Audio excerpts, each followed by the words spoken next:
अस्सलाम वालेकुम वरहमतुल्लाहि वबरकातुह। तो आज हम पहुँचे हैं वर्वन वैली। हम सुबह तकरीबन 3 बजे निकले थे घर से, बारामूला से। तो यहाँ अभी हम पहुँचे हैं 10:30 और यहाँ से हमारा जो एक्सपीडिशन है वो शुरू होने वाला है। अगर बात की जाए इस जगह की, इसका नाम है गुमरी और ये गुमरी तकरीबन वर्वन वैली का आखिरी विलेज है यहाँ से। और यहाँ से जो हमारा एक्सपीडिशन है वो शुरू होने वाला है पलवास के लिए, जो गुम्बार वैली में आता है, और वहीं पे हमारा जो है बेस कैंप रहने वाला है। और कल सुबह जो है वो या तो हम नीलगुर लेक्स के लिए जाएंगे या नागानिंद्री लेक्स के लिए जाएंगे। तो आप सब लोगों से रिक्वेस्ट है कि इस सीरीज़ को गौर से देखिएगा, क्योंकि इस सीरीज़ में जो आपको देखने को मिलेगा, मुझे लगता है मेरे हिसाब से इस जगह के या इन लेक्स के वीडियोस बहुत कम मिलेंगे आपको सोशल मीडिया पे। तो सबसे रिक्वेस्ट है इस सीरीज़ को बड़े ध्यान से देखें। वाह, कितना खूबसूरत मंजर है आगे, कितने खूबसूरत लग रहे हैं ये पहाड़। मैं सोच रहा हूँ कि अल्लाह ताला ने इस ज़मीन को कितना खूबसूरत बनाया है और जन्नत कैसा होगा फिर, अनबिलीवेबल। ये ऊंचे ऊंचे पहाड़, नीचे से छोटी सी स्ट्रीम बहती हुई, और ये फूल और ये फूलों के दरमियान ये रास्ता, कितना ही खूबसूरत मंजर है। यहाँ पे इस जगह की जितनी तारीफ़ की जाए उतनी कम है। भाई बड़ा ख़तरनाक रास्ता है। असल में रास्ता वहाँ से था, लेकिन मसला ये है कि सैलाब की वजह से वो रास्ता ही रह गया है। अब यहाँ इतना रिस्क है, घोड़ों को लेकर चलना ये कोई आसान बात नहीं है। फिर भी ये भाई लोग कोशिश कर रहे हैं। अगर मामूली थोड़ा सा भी स्लिप हुआ घोड़ों को तो ये सारे बैग जो है वो नीचे जाएंगे। और जो 3 दिन का स्टॉक है हमारा वो इसी में है टोटल। तो मुश्किल से यहाँ पे घोड़े निकल रहे हैं। कमान कमान कमान कमान, जा जा जा, दूर जा।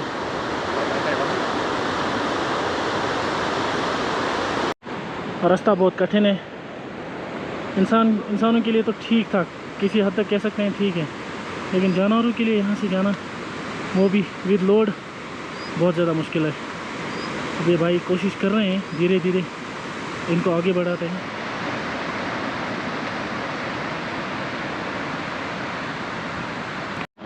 यहाँ एक भैया आए वहाँ से पलवास से, तकरीबन हम पौने घंटे से कंटिन्यूसली ट्रैक कर रहे हैं।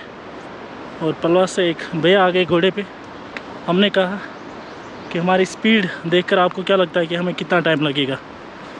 तो उसने कहा कि आपको 2 घंटे लगेंगे और पलवास तक। तो माशाल्लाह हमारी स्पीड भी अच्छी है। अभी हो सकता है आगे जाके कम हो जाए, क्योंकि आगे स्टीप चढ़ना होगा, क्योंकि हम अभी है तकरीबन 2900 मीटर एलिवेशन पे, और जहाँ पे हमारा बेस कैंप रहेगा वो 3500 मीटर्स एलिवेशन पे है। तो it is quite difficult in front of us. So चलते हैं। अभी 600 मीटर एलिवेशन हमें गेन करनी है, तो देखते हैं कहाँ तक पहुँचते हैं। बाकी बंदे पीछे हैं, मैं और समीर भाई आगे चल रहे हैं घोड़ों के साथ, और ये घोड़े हैं हमारे साथ आगे चल रहे हैं। आप अंदाज़ा लगा सकते हैं कि हम घोड़ों की स्पीड से चल रहे हैं। चलो आगे मिलते हैं। जब भी कभी यहाँ पे वाटर क्रॉसिंग आती है तो मैं कांप जाता हूँ, क्योंकि हम तो गुज़र जाते हैं, लेकिन जो घोड़े हमारे साथ हैं इनका थोड़ा मुश्किल लग रहा है। और आगे तो अभी तक तो हम आए ऐसे तैसे करके तो यहाँ पहुँच गए, लेकिन एनी हाउ हमें आगे जाके ना क्रॉस कर। देखिए कितनी खूबसूरत वैली है यहाँ पलवास के नीचे। अभी भी हम तकरीबन 6 या 7 किलोमीटर दूर है अपने बेस कैंप से। ये खूबसूरती चक्कर कितना खूबसूरत। मसला जो है वो पेचीदा हो जाएगा। आप अंदाज़ा लगा सकते हैं, यहाँ से घोड़ों को गुजारना है, वो भी लोड समेत, ये ऊपर तक, फिर आगे इस बर्फ़ के ऊपर से इनको गुजारना होगा। लेकिन कैसे करें? अब आगे जाके देखता हूँ कि बर्फ़ अगर जमी हुई है तो फिर पैर आराम से रख सकते हैं इसके ऊपर। भाई ये देखें, मैं एक ख़तरनाक जगह पे खड़ा हूँ, बर्फ़ पे खड़ा हूँ। ये एवलांच आई है ऊपर से और इसके नीचे से पानी जा रहा है। मतलब इसका मतलब है कि ये नीचे से खोखला होगा। इतना भारी भी नहीं हूँ, मेरे हिसाब से मैं गुजर सकता हूँ, लेकिन घोड़ों का मसला है, घोड़ों का क्या करें। अभी वो मशवरा कर रहे हैं, जिनके घोड़े हैं वो देखेंगे, अगर वो इनको यहाँ से गुजार सकते हैं तो ठीक, नहीं तो मुश्किल है। फ़िलहाल ये चेक करें आप, कितना पानी आगे से जा रहा है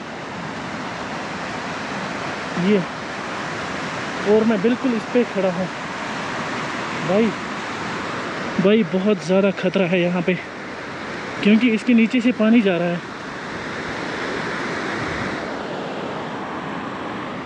right now we are in front of our camping site.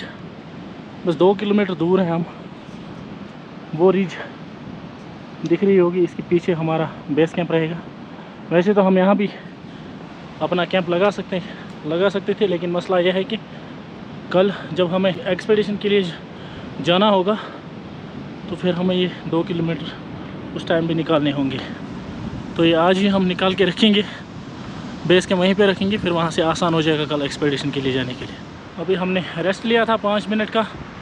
वहाँ पे हमारी जो एलिवेशन थी वो 3150 थी, और जो हमारा बेस कैंप है वो 3500 मीटर के एलिवेशन पर है। और अभी हम 450 मीटर के एलिवेशन गेन कर रहे हैं।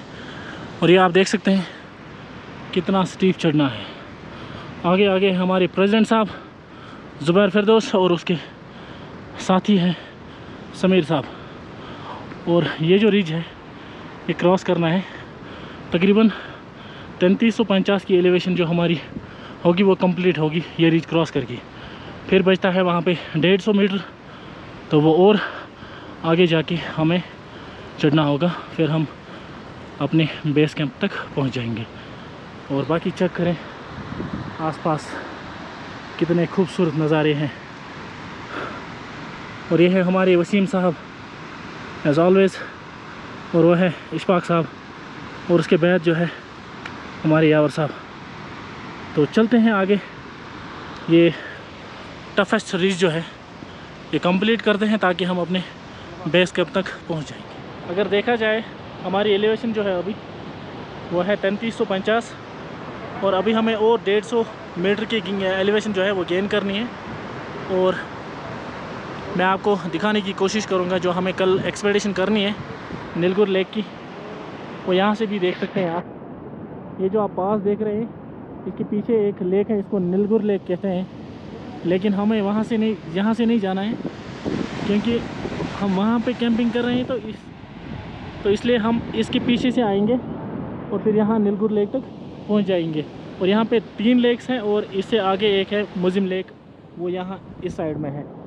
तो अगर हम कल यहाँ आते हैं, नहीं तो हमें उस साइड जाना है, क्योंकि 2 जो हमें है मतलब टारगेट, वो एक तो यहाँ से है, दूसरा यहाँ से। अब देखते हैं कि कल यहाँ से जाते हैं कि यहाँ से जाते हैं।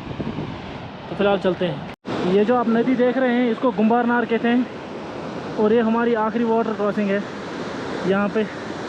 और यहाँ पे जो है इन लोगों ने एक छोटा सा पुल बनाया है लकड़ी का, इसी से जो है हमारे घोड़े यहाँ पे चले गए। ये अल्हम्दुलिल्लाह इतनी मशक्क़त के बाद आखिरकार हम गुम्बार वैली पहुँच गए। ये जो मेरे पीछे आप देख रहे हैं, या मेरे आगे भी है, दाएं बाएं, इसको गुम्बार वैली कहते हैं। बहुत ही खूबसूरत वैली है। ये सारा एरिया जो है गुम्बार वैली के नाम से मशहूर है। Beautiful place. एंड जो वहाँ आगे जो हमें कैंपिंग करनी है उस स्पेसिफिक जगह को पलवास कहते हैं। बाकी पूरी वादी को यहाँ पे गुम्बार वैली के। अल्हम्दुलिल्लाह हमारा सेटअप लग चुका है यहाँ पे गुम्बार वैली में, मतलब पलवास में। तो ये हमारा सेटअप है। अब सारा सामान जो है वो समेटना है इसके अंदर, उसके बाद थोड़ा रेस्ट करते हैं। अभी लंच भी नहीं किया हम लोगों ने, उस पर लंच करते हैं। और बारिश भी शुरू हो रही है। और ये भाई साहब इनका टेंट अभी फिक्स नहीं हो रहा है। अब ज़ुबैर भाई को मैंने भेज दिया है रेस्क्यू पे, तो इनको रेस्क्यू किया जाएगा। बाकी आप चेक करें, मजाक से हट के ये बहुत ही खूबसूरत वैली है गुम्बार वैली, बहुत ही खूबसूरत, एक्स्ट्रा ऑर्डिनरी। ये सामने अभी भी पहाड़ों पे बर्फ़ मौजूद है। आप समझ सकते हैं कि आज जुलाई का महीना चल रहा है लेकिन अभी भी बर्फ़ जो है पहाड़ों पे मौजूद है। तो इससे अंदाज़ा होता है कि यहाँ टेम्परेचर कितना गिरता होगा रात को। दिन को भी मैंने फ़ील किया है कि यहाँ पे ठंडी हवाएं चलती रहती है।